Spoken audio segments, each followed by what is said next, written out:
Hello అండి, అందరికీ నమస్కారం. వెల్కమ్ టు చిన్నారి వంటిల్లు.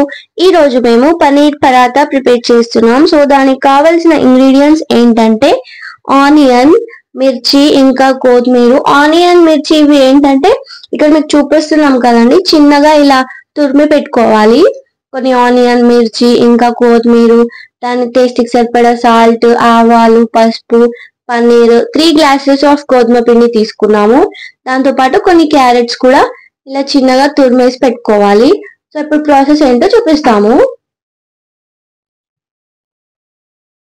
పన్నీర్ కూడా ఇలా చిన్నగా గ్రేట్ చేసి పెట్టుకోవాలి. సో ఇప్పుడు పన్నీర్ పరాటాలోకి స్టఫింగ్ కోసం కర్రీ ప్రిపేర్ చేసుకుంటున్నాము. సో దానికోసం అని స్టవ్ ఆన్ చేసేసుకొని ప్యాన్ పెట్టుకొని ఆయిల్ వేసుకోవాలి. ఆయిల్ వేడయ్యాక దాంట్లోకి ఆవాలు వేసుకోవాలి. ఆవాలు వేసుకున్న తర్వాత మిర్చి యాడ్ చేసుకోవాలి.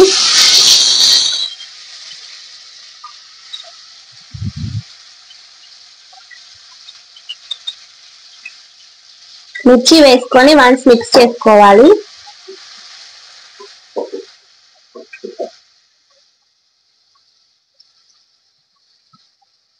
సో ఇప్పుడు దీంట్లోకి పసుపు కూడా వేసుకోవాలి.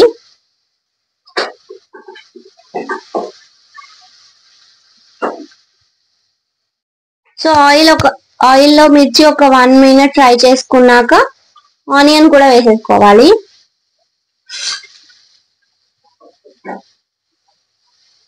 సో ఆనియన్ కూడా పచ్చివాసన పోయేంత వరకు గోలించుకోవాలి. సో ఇప్పుడు దీంట్లోకి క్యారెట్ కూడా వేసుకోవాలి. వేసుకొని మంచిగా మిక్స్ చేసుకోవాలి.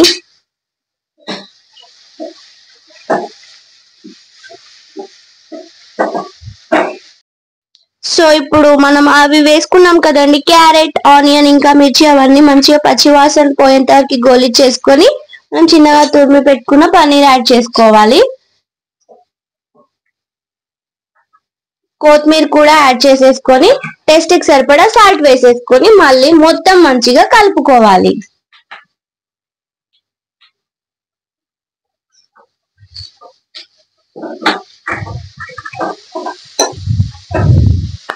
సో సాల్ట్ వేసేసుకున్నాక ఒక 1 మినిట్ అలా ఉంచేసుకొని స్టవ్ ఆఫ్ చేసేసుకోవడమే.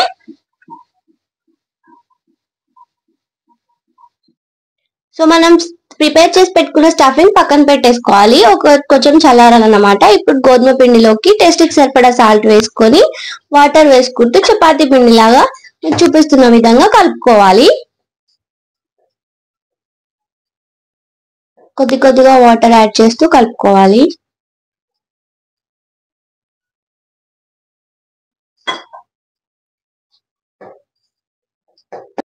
సో పిండి ఇలా మంచిగా మిక్స్ చేసుకున్నాం కదా, అది చపాతీ పిండి లాగా కలిపేసుకొని ఇలా చిన్న చిన్న బాల్స్ లాగా చేసి పక్కన పెట్టుకోవాలి. ఇప్పుడు మీకు మేము స్టఫింగ్ ఎలాగో చూపిస్తాము.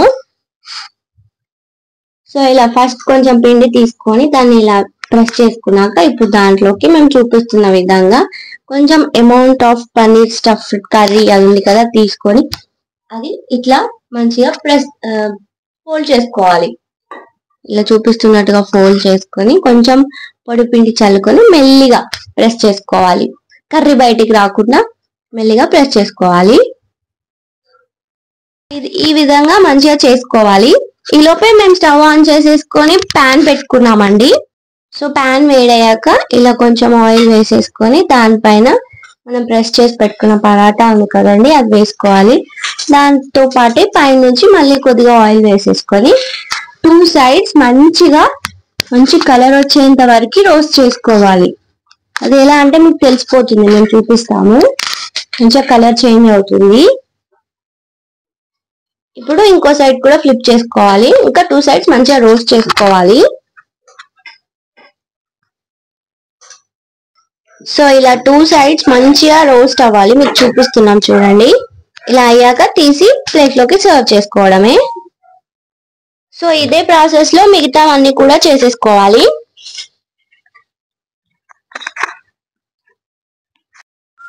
సో చూసారు కదండి, మిగతావన్నీ కూడా ఇలాగే ప్రిపేర్ చేసుకోవాలి. చాలా టేస్టీ అయిన పన్నీర్ పరాటా. మీరు కూడా ట్రై చేయండి. మీకు ఎలా వచ్చిందో నాకు కామెంట్ లో షేర్ చేయండి. టేస్ట్ కూడా చాలా బాగుందండి. మేము టేస్ట్ చేసే చెప్తున్నాము. మనకేం తినాలని అనిపించినప్పుడు ఇలా చేసుకుంటే టేస్ట్ నోటికి రుచిగా చాలా బాగుంటుంది. సో మీకు కనుక ఈ వీడియో నచ్చితే లైక్ చేయండి, షేర్ చేయండి, కామెంట్ చేయండి. అలాగే మా ఛానల్ ని సబ్స్క్రైబ్ కూడా చేసుకోండి. థ్యాంక్ యూ అండి. థ్యాంక్ యూ ఫర్ వాచింగ్ చిన్నారి వంటిల్లు.